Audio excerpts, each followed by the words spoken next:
어제는 우리가 나라를 되찾은 지 70년이 되는 해였습니다. 우리는 그날을 광복절이라고 부릅니다. 광복절은 빛 광자를 쓰고 그리고 이제 다시 회복한다라는 의미의 복자를 써서 그래서 빛을 되찾았다라는 뜻을 갖고 있습니다.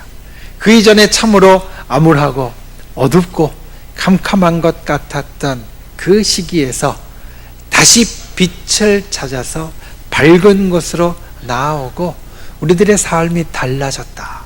우리들의 민족과 나라가 달라졌다라는 것을 이제 우리가 기억하는 그러한 날이 되었습니다. 그 날에 오늘 우리가 함께 읽은 이 126편을 가지고 하나님께서 진정 우리 한 사람 한 사람뿐만 아니라 우리 그리고 이 민족과 이 나라에게 어떠한 것을 행하셨고 또 어떠한 것을 이루시며 또 우리에게 그 일들을 통하여 무엇을 이 가슴에 담기 원하시는지 그와 같은 은혜를 함께 나눌 때에 진실로 하나님의 역사와 행하심을 깨닫고 우리들의 삶과 또 이 나라를 위하여서 새기는 귀한 시간이 되실 수 있기를 주님의 이름으로 축원을 드립니다. 첫 번째, 하나님께서는 꿈 같은 일을 행하십니다. 이스라엘 민족은 70년 동안 포로 생활을 했습니다. 여러분 70년은 결코 짧은 시간이 아닙니다. 보통 우리가 한 세대를 30년으로 잡습니다. 70년이라고 하면 두 세대가 넘어서는 시간입니다. 그런데 당시 이스라엘 민족이 살던 약 2500년 전의 시간은 지금보다 평균 수명이 훨씬 짧았습니다. 그러니 30년으로 한 세대를 잡는 것보다 실제 한 세대는 사실은 더 짧다라고 우리가 생각해야 됩니다. 그러니 70년이라는 세월은 두 세대를 넘어서 거의 세 세대에 해당하는 시간이 되어지는데 그 시간 동안에 이스라엘 민족은 나라가 없이 살았습니다. 그리고 자기들 민족이라는 것을 크게 그들 가운데 새기지 못하고 살았습니다. 바빌론이라는 나라에 멸망하여서 그곳에 포로로 끌려가서 지칠 대로 지친 삶을 살고 있었습니다. 처음에는 희망이 있었습니다. 그래, 하나님께서 지금 이렇게 포로로 끌고 오셨지만 곧 우리를 회복시키셔서 우리나라도 다시 설 것이고 우리 민족도 다시 설 것이고 그 땅에 가서 우리가 풍요로운 삶을 다시 살게 될 거야 생각했었습니다. 그런데 시간이 지나면 지날수록 5년이 지나고 10년이 지나고 20년이 지나고 30년이 지나면서 그들은 그와 같은 소망을 잃어버렸습니다. 그와 같은 기대를 접게 되었습니다. 이제는 이렇게 살다가 그냥 끝나는 것이라 생각했습니다. 그 나라, 내 나라 회복하기 어렵고 이제 이렇게 50년, 60년, 70년이 흘러가면서 우리는 이제 진짜 끝났다. 이 바빌론이라는 나라 어떻게 좀 망해봐야지 우리가 그나마 희망을 품을 수 있을 텐데 이 나라 견고하여서 절대로 흔들릴 생각도 하지 않으니 우리는 이제 끝났다. 절망이다. 이젠 더 이상 우리가 바랄 것이 없다. 이스라엘 사람들은 그와 같은 생각을 하고 있었습니다. 그도 그럴 것이 당시에 이 바빌로니아는 나라에 필적할 만한 나라가 없었습니다. 실제로 이 바빌로니아라는 나라는 바사라는 나라, 페르시아라는 나라에 의해서 멸망했는데 이 바사라는 나라가 그 이전에 이 바빌론과 같이 자웅을 겨루던 나라였다라면 그와 같은 희망을 가질 수 있었을 텐데 그런 나라가 아니었습니다. 바빌론이 흥왕하고 있을 때 이 바사라는 곳은 나라를 이루지도 못했고요. 저 변방에 그냥 한 부족 정도 조그맣게 살아가는 사람들이 되었다라는 겁니다. 그런데 이 바사라는 나라가 갑자기 일어나서 한 20년도 안 되는 그 짧은 시간 동안에 큰 제국을 이루고 결국은 이 바빌로니아를 멸망시키고 이 이스라엘에게 해방과 그리고 또한 포로의 귀환을 가져오게 되었다라는 겁니다.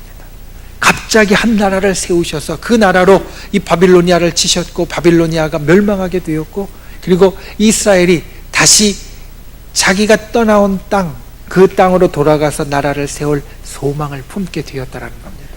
그러니 이들이 이와 같이 이야기하는 겁니다. 오늘 1절 말씀에 보면 여호와께서 포로를 돌려보내실 때 우리는 꿈꾸는 것 같았다. 도저히 안 될 거라고 절망하고 포기하고 다 접고 있었는데 갑자기 이런 일들이 나타나고 갑자기 이런 일들이 우리에게 발생하니 우리가 꿈꾸는 것 같았다 라는 고백을 이들이 하고 있다는 겁니다. 우리 민족의 광복도 아마 이와 같은 똑같은 말을 쓸 수 있을 겁니다. 35년이라는 시간, 결코 짧은 시간이 아닙니다. 35년이라는 시간, 처음에 우리가 그와 같이 강제로 일본에 합병되었을 때 우리도 소망을 품었습니다. 곳곳에서 독립운동들이 나타났습니다. 10년도 채 안 되었을 때 1910년에 합병되었고 1919년에 보면 3.1운동으로 거국적으로 일어났습니다. 그런데 그래도 그 결과가 나타나지 않았습니다. 이제 거기서부터 시간이 지났고 우리 민족도 절망했습니다. 이대로 끝나는 것 아닌가? 이대로 그냥 우리 나라, 우리 민족, 그리고 이 땅 그냥 없어지는 것이 아닌가 생각했을 겁니다. 그런데 그런 우리 선조들에게, 또한 우리 선배들에게, 또한 우리 지금 성도님들 가운데 광복을 친히 목격하신 분들 가운데에는 이것이 정말 꿈과 같은 일이 되었다라는 겁니다. 이 꿈과 같은 일, 광복절에 저는 이것을 생각합니다. 하나님께서 그 가운데 행하셨다. 왜냐하면 광복이 되기까지 일어났던 일들을 보면 우리는 이것을 분명하게 확인할 수 있습니다. 우리 민족의 역사를 보면 특별히 광복을 이 땅 가운데 만들어내기까지 힘쓰고 애썼던 사람들을 보면 그 가운데 우리 신앙인들, 우리 그리스도인들, 우리 기독교인들의 눈부신 헌신이 있었다는 것을 우리는 확인할 수 있습니다. 실제로 그 가운데 있었던 많은 독립운동과 그리고 독립에 대한 여러 사람들을 보면 그 핵심의 가장 중심부에 있었던 사람들은 기독교인이었습니다. 독립운동의 시발점이라 할 수 있는 독립협회를 주도한 사람들, 서재필, 윤치호, 이상재 이런 선생님들은 다 기독교인이었습니다. 그리고 일제가 한일 합방을 강행하고 1910년 이후에 본격적인 항일 투쟁운동이 시작되었는데 그 대표적인 사건 가운데 하나가 신민회 105인 사건이라는 것입니다. 신민회는 숭실학교 학생들을 중심으로 결성된 비밀 조직이었는데 이들이 항일운동을 하다가 발각되어 체포되었습니다. 그리고 123명이 기소되었는데 이 123명 가운데 기독교인이 93명이었습니다. 93명, 123명 가운데 93명이 기독교인이었고 그 93명 가운데 선교사가 24명이었다는 겁니다. 1919년에 3.1 독립운동, 범민족적으로 일어난 항일투쟁이었습니다. 역시 그 선봉에는, 그 중심에는 우리 신앙인들, 기독교인들이 있었습니다. 33명의 민족대표 가운데 16명이 기독교인이었고 독립선언문을 작성했던 최남선 선생님은 당시에 감리교 교인이었습니다. 당시 기독교인은 1%가 채 안 되었는데 3.1 운동으로 인해 박해를 받은 사람들 가운데 절반이 넘는 사람이 기독교인이었습니다. 전국 교회가 이 일에 분연히 일어나서 이 일에 참여했기 때문에 그와 같은 결과가 나왔다는 겁니다. 1919년 4월에 상해에서 임시정부가 수립되었습니다. 이 임시정부의 모체는 신한청년단이었는데 이 신한청년단은 당시에 상해 한인교회가 기반이었다라고 알려집니다. 신한청년단의 대부분의 인사들이 상해 한인교회를 다니고 있었습니다. 초창기 멤버인 장덕수, 김구, 서병호, 송병조, 여운영, 김규식 이런 선생님들은 다 기독교인이었고 후에 임시정부의 요직을 맡았던 대표적인 인사들, 대통령이었던 이승만, 안창호, 이동희, 조소왕, 신익희 이런 선생님들은 다 기독교인이었습니다. 그래서 상해 임시정부를 주시하고 있었던 일제는 당시에 이런 이야기를 했습니다. 기독교를 이용해서 독립운동을 하고 있으니 주의해야 한다. 상해 한인교회를 보고 요 주의로 찍으면서 그와 같이 이야기했다라는 겁니다. 당시 교회는 미미했지만 우리의 신앙의 선배들은, 우리 신앙의 선조들은 독립운동에 있어서 무시 못할 중심의 역할을 했습니다. 우리나라의 광복은 그와 같이 하나님의 역사였습니다. 그 광복을 이루는 데 중심에 있었던 사람들이 하나님 앞에 기도하면서 하나님의 역사를 구하면서 이 일들을 추진하였던 것이고, 그렇기 때문에 이스라엘 백성이 오늘 시편 126편에 우리가 꿈꾸는 것 같았도다, 하나님께서 그렇게 하실 때 우리가 꿈꾸는 것 같았도다 라는 것은 또한 이 광복절에 우리가 똑같이 고백할 수 있는 고백의 말이 되어진다라는 겁니다.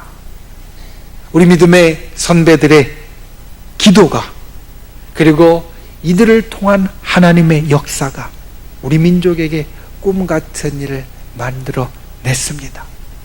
광복 70주년, 우리가 진심으로 우리가 살아가는 이 나라와 이 민족을 위하여 축하하고 또 기뻐할 일이기도 하지만, 우리는 그 가운데 사람들은 잊고 있는 한 가지를 기억해야 합니다. 그것은 하나님께서 우리들에게 꿈 같은 일을 만들어 주신 사건이다라는 겁니다. 오늘 2절 말씀을 보면 꿈 같은 일을 경험했던 이스라엘 백성들이 어떻게 행했는가 우리들에게 말합니다. 그때에 우리 입에는 웃음이 가득하고 우리 혀에는 찬양이 찼었도다. 여호와께서 그들을 위하여 큰 일을 행하셨다.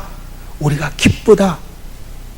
이스라엘 백성들이 포로에서 돌아올 때 정말로 안 된다라고 생각하고 다 포기하고 있었던 때 하나님께서 꿈 같은 일을 그들에게 일으켜 주셔서 그들이 포로에서 돌아올 때 그들은 말합니다. 우리의 입에는 웃음이 가득하고 우리의 입술에는, 우리의 혀에는 찬양이 가득 찼고 하나님께서 우리들에게 이루신 큰 일을 통하여서 우리가 참 기뻤도다. 우리가 이 광복절에 그와 같은 고백을 할 수 있기를 주님의 이름으로 축원을 드립니다. 하나님께서 우리들에게 꿈 같은 일을 행하셨고, 그렇기 때문에 우리가 주님 앞에 감사하고 주님 앞에 기쁘고 주님 앞에 찬양한다. 하나님께서 우리 민족과 우리나라를 통하여서 일으켜주신 그 놀라운 것을 우리가 진정 주님 앞에 감사할 수 있는 분들이 되시기를 바랍니다. 기뻐할 수 있는 분들이 되시기를 바랍니다. 찬양할 수 있는 분들이 되시기를 바랍니다. 그 꿈과 같은 일 하나님께서 우리들에게 일으켜 주셨다. 그와 같은 고백을 우리 입술 가운데 놓지 않는 저와 여러분이 다 될 수 있기를 주님의 이름으로 축원을 드립니다. 두 번째, 그 꿈은 끝나지 않았다라는 겁니다. 오늘 시편 126편은 크게 두 부분으로 나눠져 있습니다. 첫 번째 부분은 우리가 그와 같이 포로에서 돌아올 때 꿈꾸는 것 같았고 우리 입술에는 웃음이, 우리 혀에는 찬양이, 우리의 삶에는 기쁨이 가득했다. 첫 번째 이것을 이야기한다면 두 번째는 이렇게 이야기합니다. 우리가 그 가운데 여전히 꿈을 꾸는 자가 되었다. 꿈은 끝나지 않았다라는 겁니다. 우리의 꿈이 포로에서 돌아오는 것으로 끝난 것이 아니라 우리의 꿈은 여전히 이어진다라는 겁니다. 이스라엘 백성이 귀환했습니다. 70년 만에 자기의 땅으로 돌아왔습니다. 그랬더니 어떻게 되었습니까? 그 땅은 황폐화되었습니다. 그 땅이 황폐화되어서 그 이전에 젖과 꿀이 흐르는 땅, 비옥한 땅에서 변해버렸습니다. 그리고 그 황폐한 땅, 그나마 그 황폐한 땅도 주인이 없는 동안에 다른 사람이 들어와서 차지해버렸습니다. 주변에 있던 다른 사람들이 그것으로 밀고 들어와서 그 자리를 차지하고 살고 있었습니다. 분명히 꿈꾸는 것 같이 그 땅으로 돌아갔는데, 꿈꾸는 것 같이 기쁨으로 감사로 그 땅에 돌아갔는데 돌아가 보니 앞에 있는 일들이 첩첩산중이었습니다. 예전과 같이 비옥한 땅이 아니고 그 땅을 이미 차지하고 사는 사람들이 있으니 그 사람들도 내보내고 내 땅도 찾아야 되겠고, 내 땅을 찾는 것으로 끝나는 것이 아니라 그 땅을 다시 일구어서 비옥하게 만들어야 할 생각을 하니 그들의 눈이 다시 캄캄해졌다라는 겁니다. 그래서 그들은 그 가운데 다시 절망할 수도 있었지만 오늘 말씀 가운데 보면 그들은 그 가운데 계속 꿈꾸는 자가 되기로 결심한 것을 볼 수 있습니다. 오늘 말씀에 보니까 이렇게 이야기합니다. 5절과 6절 말씀, 똑같은 말씀을 2번 반복하는데, 눈물을 흘리며 씨를 뿌리는 자는 기쁨으로 거두리로다. 울며 씨를 뿌리러 나가는 자는 반드시 기쁨으로 그 곡식단을 가지고 돌아오리로다. 꿈과 같은 일이 지나갔는데 앞에 보니 첩첩산중에 절망스러운 일들만 쌓여 있습니다. 그런데 그 절망스러운 상황 가운데에서 우리가 어떻게 꿈을 계속 이루는 자가 될 것인가? 이 말씀 가운데 보면 울면서도 씨를 뿌리는 자, 눈물을 흘리면서도 씨를 뿌리는 자, 그들에게는 하나님께서 그 꿈을 계속 이루어 주시고 꾸게 만드신다라는 겁니다. 포기하지 않으면, 낙담하지 않으면 반드시 기쁨으로 단을 거두게 하신다라는 겁니다. 우리나라와 우리 민족이 그와 같은 것에 산 증인입니다. 외국에서 우리나라를 볼 때에는 우리나라의 기적, 대한민국의 기적을 이야기합니다. 그런데 그 대한민국의 기적을 이야기하는 사람들 가운데 영이 깨어있는 사람들은 또한 그 기적과 같이 일어난 우리 믿음의 역사들을 함께 봅니다. 하나님께서 광복이라는 꿈 같은 일을 이루어 주셨지만 그 꿈 같은 일이 거기서 멈추지 않고 계속해서 시간을 흐르면서 우리들에게 그 꿈을 계속 이어주시는 분이 되셨다. 교회와 믿음과 신앙의 성장과 같이 아울러서 우리나라의 그와 같은 계속해서 꿈 같은 일을 이루어 주셨다라는 겁니다. 그리고 이것은 우리 개인에도 마찬가지입니다. 그리고 우리나라와 민족의 미래에도 마찬가지입니다. 지금 우리의 현실이 좋지 않다고 해서 낙심해서는 안 됩니다. 절망해서는 안 됩니다. 포기해서는 안 됩니다. 내려놓아서는 안 됩니다. 비록 지금은 눈물이 날 정도로 우울 정도로 힘들고 어려운 상황이라 할지라도 우리가 포기하지 않고 씨를 뿌리는 자가 되어지면 하나님께서는 우리에게 주시는 꿈을 계속 이어가게 하시는 분, 우리의 삶을 다시 풀어주시고 열어주시는 분이 되어주신다라는 겁니다. 4절 말씀에 여호와여 우리의 포로를 남방 시내들 같이 돌려보내소서라고 말합니다. 1절에 보면 이미 포로에서 돌아왔습니다. 기쁨이 가득했습니다. 웃음이 있었습니다. 찬양이 있었습니다. 그런데 4절에 이어지는 말씀에 보면 여호와여 남방 시내들 같이 우리를 돌려보내소서. 그냥 그 땅에 가는 것이 아니라 그 땅에서 남방 시내들 같이 다시 예전의 풍요로움을 찾게 하시고 예전에 하나님의 그 역사와 기적을 찾게 하옵소서. 이스라엘 민족이, 이스라엘 나라가 그와 같은 기도로, 그와 같은 소망으로, 또 하나님 앞에 그와 같은 결단으로 나아갔을 때 그들이 진정 온전한 회복 그리고 계속되는 꿈과 같은 사건들을 맞을 수 있었습니다. 우리나라도 독립운동을 했던 우리 신앙의 선배들, 우리 신앙의 선조들, 그들의 기도와 그리고 그들을 통해 하나님의 역사하심으로 광복이라는 꿈과 같은 사건이 있었고 그 이후에 참으로 어렵고 힘들고 괴로운 역사들이 있었지만 그 가운데 절망하지 않고 그 가운데 낙담하지 않고 하나님 앞에 계속해서 믿음의 꿈을 꾸었더니 그 꿈을 오늘날까지 이루어 주셨다는 겁니다. 그리고 그것은 여기에서 멈추지 않습니다. 그 꿈은 하나님께서 앞으로도 우리 가운데 계속해서 꾸게 만드신다라는 겁니다. 하나님은 과거부터 현재 미래에 이르기까지 살아계시는 분이시고 그 살아계신 분이 살아계심을 나타내는 것이 우리 사람을 통하여서 우리 나라를 통하여서 민족을 통하여서 드러내신다고 한다면 하나님께서 우리들에게 이루시는 꿈과 같은 사건은 결코 지나간 일로 멈추어버리는 것이 아니라 그쳐버리는 것이 아니라 마침표를 찍는 것이 아니라 앞으로 우리들에게 주실 또 꿈과 같은 일들이 예비되어 있고 이루어질 것이다 라는 겁니다. 저 여러분이 그와 같이 꿈을 꾸는 분들이 되시기를 주님의 이름으로 축원을 드립니다. 나라를 위한, 민족을 위한 꿈을 꾸시는 분들이 되시기를 주님의 이름으로 축원을 드립니다.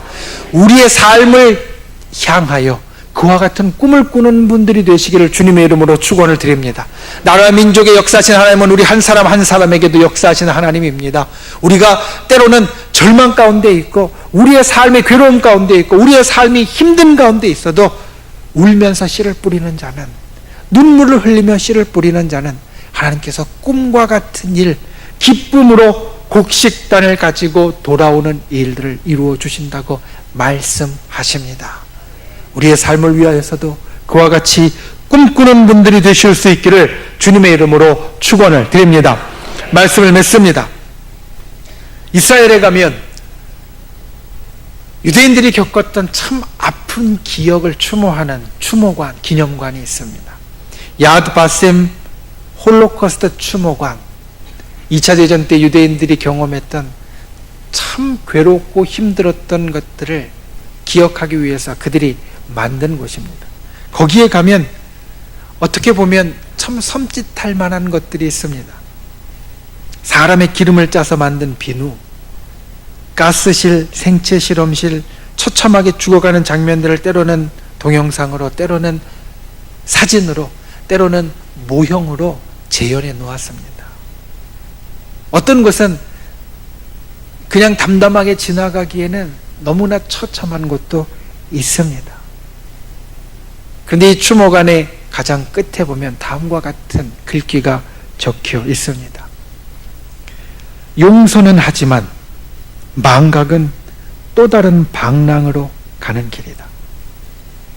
그 당시에 그들이 그렇게 고초를 당할 수밖에 없었던 것은 나라가 없었기 때문이었습니다. 그들이 민족으로 한 곳에 살지 못하고 방랑하던 사람이었기 때문이었습니다. 그래서 그들은 이렇게 말합니다. 그 일들에 대해서 용서는 하지만, 그와 같이 참혹한 일들을 행한 사람들에 대해서 용서는 하지만 망각은, 잊어버리는 것은 또 다른 방랑으로 가는 길이다. 그와 같은 일은 결코 일어나서는 안 된다라는 겁니다.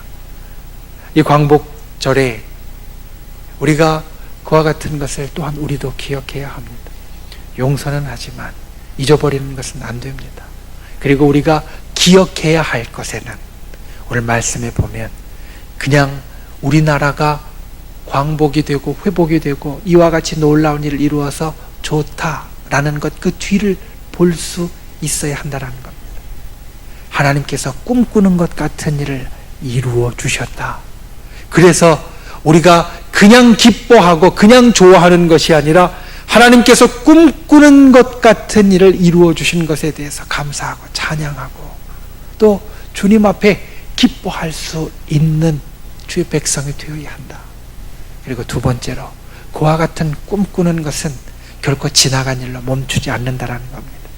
말씀의 제목을 정하면서 고민을 했습니다. 그런데 고민을 하다가 몇 가지 후보를 뽑아놓고 고민을 하다가 결국 이렇게 정했습니다. 꿈꾸는 것 같았도다. 이스라엘 백성에게는 과거의 고백이었지만 또한 이스라엘 백성에게는 앞으로 일어난 일들에 대한 믿음의 고백이기도 했습니다. 우리도 꿈꾸는 것 같이 하나님께서 이루신 지나간 일들에 대한 것을 잊지 않아야 하지만 또한 하나님께서 꿈꾸는 것 같이 이루실 것은 지나간 일들에서 멈추지 않고 우리들의 앞날에도 있다는 것을 기억해야 합니다. 꿈꾸는 것 같았도다라는 것이 우리의 지나간 일에 대한 고백이 아니라 우리의 앞으로 있을 일에 대한 고백도 되어져야 한다는 겁니다. 왜냐하면 하나님께서 꾸시게 하는 꿈은 결코 멈추지 않기 때문에 그 땅에 가서 힘들고 어려운 일들 가운데 또 다른 꿈과 같은 일을 하나님께서는 이스라엘 민족에게 이루어 주셨고 광복 이후에 우리 민족에게도 이루어 주셨고 또 앞으로 우리와 우리나라에 또 이루어 주실 것이기 때문에 꿈꾸는 것 같았도다. 이것이 저와 여러분의 변함없는 고백이 주님 앞에 되실 수 있기를 주님의 이름으로 축원을 드립니다.